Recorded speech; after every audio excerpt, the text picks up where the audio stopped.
શું વિચારે છે? હું વિચારું છું કે ફૂલમાંથી ફળ કઈ રીતે બનતું હશે તે સમજવા ચાલ આપણે ફલનની પ્રક્રિયા સમજીએ. ચાલો આજે આપણે ફૂલના ફલનની પ્રક્રિયા સમજીએ.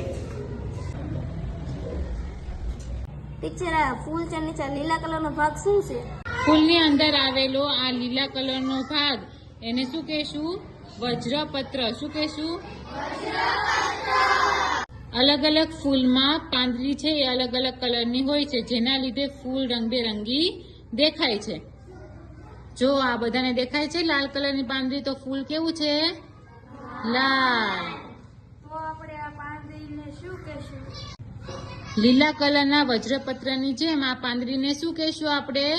દલપત્ર. શું કહેશું? તો સળી જેવી રચનાને શું કહેશું? ફૂલમાં આવેલી આ જે ઉપરના ભાગે આસન જેવી રચના છે તેને આપણે શું કહેશું? પરાગાસન. અને આ જે પીળા કલરની જે રચના છે એને આપણે શું કહેશું? રજ જેવી છે તો પરાગરજ. જો તમારા ફૂલમાં દેખાય છે તમને પરાગાસન અને પરાગરજ? દેખાય છે?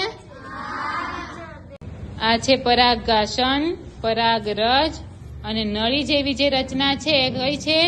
પરાગવાહિની. આ ત્રણ જે ભાગો છે એ કોના છે? પુંકેસરના. તો હવે આપણે સ્ત્રીકેસરના ભાગો વિશે ભણશું. સૌપ્રથમ આપણે વજ્રપત્રના ભાગોને દૂર કરીશું. ત્યારબાદ આપણે દલપત્રના ભાગોને દૂર કરીશું.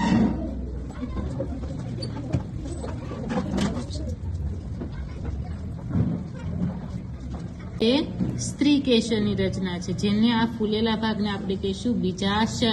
હવે બીજાશયમાંથી આપણે અંડકોની રચના જોઈએ.